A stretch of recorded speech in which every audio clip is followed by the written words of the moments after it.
एक रोल करना है, हमारी वेब सीरीज है रनवे लुगाई जी। और उसमें हवलदार का एक कैरेक्टर है, वो करना है आपको। तो मैं थोड़ा सा हवलदार सुन के घबराया कि यार ये हम लोग के अविनाश जी कोई और दूसरा रोल बहुत नहीं ज्यादा है। हवलदार का रोल मिल गया आपको क्या? हाँ, इसलिए हवलदार। भोजपुरी में अच्छा। कुछ फिल्में किया, अरे वो हवलदार करना है तो धामा वर्मा को बुलाओ। तो 10 एक छाप पड़ गया था हवलदार हाँ, तो कैरेक्टर मैं का। उस छाप से पीछा छुड़ा लिया कब का। तो हवलदार, मैं बोला कि अविनाश जी कोई सर कोई दूसरा रोल है तो बताइए। आप ऐसे आप जो बोलेंगे मैं करूँगा ही। बोले कि धामा जी बहुत सोच के डिसाइड किया है और आप इसको बेहतर करेंगे और अच्छा करेंगे। और थैंक यू अविनाश जी का, अविनाश दास जी का, कि उन्होंने बहुत अच्छा भरोसा कर वो एक अच्छा किरदार था और बाद में मेरी काम की तारीफ भी हुई। शख्स से शख्सियत बनने की कहानी सुनेंगे आप खुद उन्हीं की ज़बानी। आज face to face with Imran Ali में हैं मशहूर फिल्म एक्टर धामा वर्मा। आज जैसा कि आप जानते हैं, हमारे कार्यक्रम में हर बार एक जानी मानी शख्सियत से आपकी मुलाकात कराते हैं। इस बार धामा वर्मा हमारे साथ बातचीत करने के लिए हैं। धामा जी, आपका बहुत स्वागत है हमारे ख़ास प्रोग्राम में। जी धन्यवाद। सिनेमा जी पैशन था, प्रोफेशन बना लिया आपने। मेरी माँ का आशीर्वाद है, मेरी मेहनत है, आप दोस्तों की दुआएं हैं।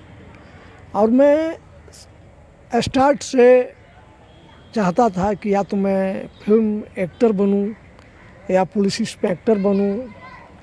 थोड़ा बहुत राजनीति में रुचि थी तो राजनीति से जुड़ा था। तो मेरी माँ ने मुझे एक बार कसम दे दिया कि बेटा राजनीति में तुम्हें नहीं पढ़ना है, ये सब क्या करते हो। उस समय से मैंने तौबा कर ली और फिर मोहल्ले में होने वाले 1-2 नाटकों में हिस्सा लिया। वो तो बचपन की बात है।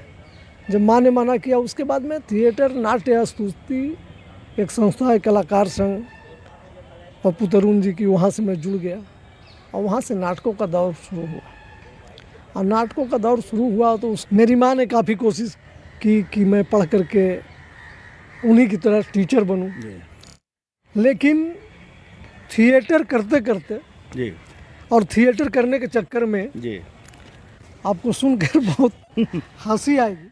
मैं नाटक नौटंकी के चक्कर में मैं तीसरी बार में मैट्रिक पास किया हूँ। मैट्रिक में हैट्रिक लगाते लगाते बच्चे। जी, मैं 2 बार फेल किया, तीसरी बार में पास किया। हाँ, जबकि मेरा रिकॉर्ड रहा है 1 से 7 तक फर्स्ट सेकंड ही आया हूँ। जी। और फिर जब थिएटर में पढ़ा, मेरी एक आदत है कि जो मैं काम करता हूँ शिद्दत से करता हूँ, लगन से करता हूँ, पूरी मेहनत से करता हूँ। इसलिए ऊपर वाले ने सुन लिया और रेगुलर थिएटर करते करते पतंग जैसी फिल्म जो हंस के संपादक परम आदरणीय बड़े भैया संजय सहाय जी ने लिखा था सीशान, अच्छा। मैं थिएटर करता था और कहीं कहीं फिल्मों में हाथ आजमाने की कोशिश कर रहा था। तो मैं ये सोचा कि गया में फिल्म बन रही है, इतने बड़े बड़े फिल्म डायरेक्टर गौतम घोष जो हिंदुस्तान से सबसे ज़्यादा यूनेस्को अवार्ड उन्होंने ही जीता है और उनकी बहुत सारी फिल्में काफ़ी हद तक अवार्डेड हुई हैं देश विदेश में। तो ये बहुत गौरव की बात थी कि गया की धरती पर आकर के, मगध की धरती पर आकर के गौतम घोष जैसे फिल्मकार, वर्ल्ड फिल्म अभिनेत्री शबाना आजमी, ओमपुरी साहब, शफीक सैयद, रोबी घोष, मोहन अगासे, बहुत बड़े थिएटर कर्मी थे और थिएटर कर्मी रहे हैं और एशिया लेवल पर वो डॉक्टर भी हैं। आपका चुनाव कैसे हुआ, उसमें किस किरदार के लिए हुआ? वो मैं यही सोच करके कि गया में फिल्म बन रही है और मुझे मेरे जो साथी कलाकार थे 2-4 उनको काम मिल चुका था क्या? काम मिल चुका अच्छा, था। आपको नहीं मिला था? नहीं मिला था। मैं उनका घर पे बेचैन हो रहा था मैं और संजय सहाय जी के आवास पे दौड़ना शुरू किया मैंने। पहली बार मौका पर्दे पे आने का था। हाँ, वो भी इतने बड़े लोगों के साथ। हाँ, तो मैं दौड़ना शुरू किया जी। तो संजय भैया, संजय सहाय जी ने जो फिल्म के एसोसिएट थे राशिद इकबाल साहब, और वो भी एक अच्छे राइटर हैं। और बंगाल कैसे आपका किरदार कैसे तय किया गया? हुआ कि यूं कि संजय भैया ने मिलवा दिया साहिब जी ने कि ये धामा है, देख लीजिए, इनके लिए अच्छा एक्टर है। तो ये सब कुछ हो गया। और मैं क्या करता था पर डे, वो अशोक बोस बहुत बड़े आर्ट डायरेक्टर जो सत्यजीत रे के फिल्मों के आर्ट डायरेक्टर हुआ करते थे, वो एक मानपुर में एक सेठी एक बस्ती बसाई गई थी। शूटिंग स्टार्ट हुई, मैं पर डे जा करके वो एक लुंगी और एक शर्ट पहन करके, कभी बनियान पहन करके मैं टाइट रहता था। अच्छा। वहाँ, और मैं वहाँ बैठा रहता था कि कब हिंदी फिल्म है और बड़ी रोल तय नहीं हुआ था। रोल तय नहीं हुआ था। अच्छा। तो एक दिन ऐसे हाजिरी बजा रहे थे। हाजिरी में बजा रहा था, कोई प्रॉब्लम नहीं थी, खाने पीने किसी चीज़ की कोई प्रॉब्लम नहीं थी। खाते पीते रहिए, यूनिट के साथ रहिए। हाँ। रोल तय नहीं हुआ। रोल तय नहीं हुआ था। अच्छा।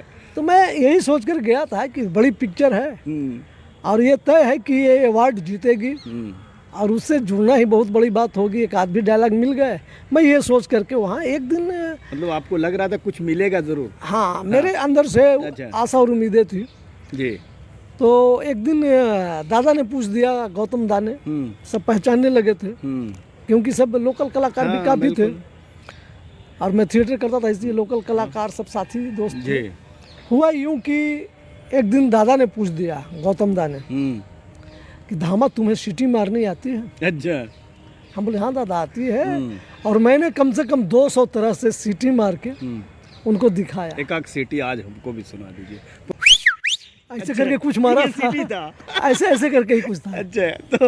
तो मैंने सीटी मारा, दादा बोले डन। हाँ, ये है सीटी सुन के बोले डन। हाँ, ये वाला सीटी रखना, ये वाला बहुत तरह से मार के दिखाया। हाँ। और मेरा फिर वो दम फूलने लगा कि भाई शबाना जी को सीटी मारना है। और वो डायलॉग बताया गया, कुछ बोले कि यहाँ पर देखो पानी भर के जा रही है, गांव की लोग समझते हैं कि ये करप्ट लेडी है, सो तुम क्या बोल सकते हो, कुछ कमेंट क्या कर सकते हो। वो जो यहाँ का जो गुंडा टाइप का इंसान है मथुरा, उनकी मतलब ओमपुरी, उनकी एक केप्ट है। अच्छा। उनका हस्बैंड डेथ कर चुका है। तो हम बोले कि सर ये ऐसे ऐसे करके, फिर सहाय जी ने बोला कि धमा ऐसे इसको बोल सकते हो। तो मैं डायलॉग ये है कि एक लड़का और है, हम लोग साथ में सुबह सुबह मुंह धो रहे हैं, दतवन कर रहे हैं, चबूतरा बना हुआ है, शबाना जी पास से गुजरी तो हम लोग देख रहे हैं। डायलॉग बोलना है कि साला दो ठो कैलेंडर निकल गया है, पर देख कैसे मटक मटक के चलती है, एकदम साली श्री देवी की तरह लगती है रे। ये डायलॉग बोल के सीटी मारना है। और घूर के देखती है और मैं जल्दी जल्दी मुंह धोने लगता हूँ। और आपको यकीन नहीं होगा कि दादा ने मुझे ऐसे पकड़ करके बोला ओके। उस दिन से उन्होंने राशिद भाई को बोला कि धामा का वो कैरेक्टर बढ़ाओ। अच्छा। फिर दूसरा सीन आया मेरा, बांग्लादेश के कलाकार थे अबुल खैर।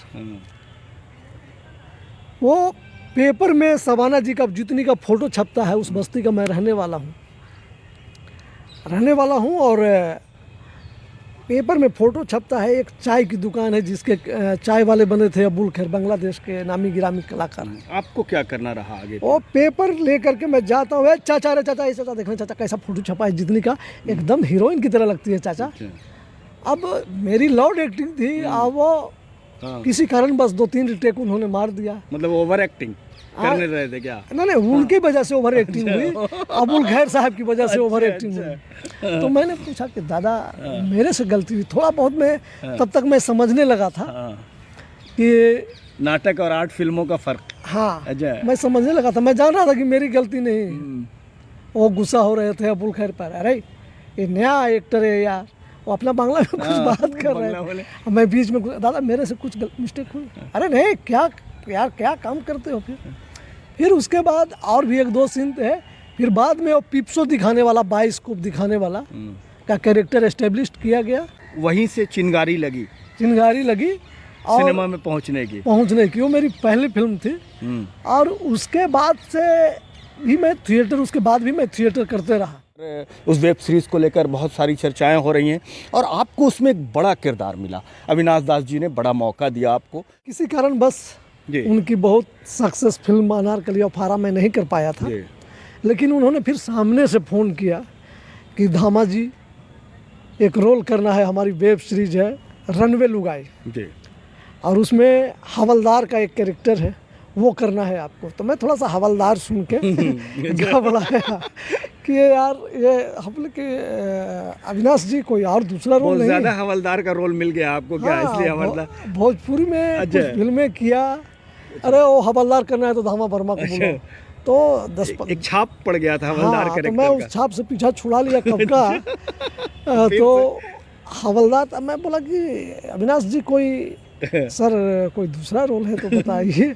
अब ऐसे आप जो बोलेंगे मैं करूँगा ही। बोले कि धामा जी बहुत सोच के डिसाइड किया है और आप इसको बेहतर करेंगे और अच्छा करेंगे।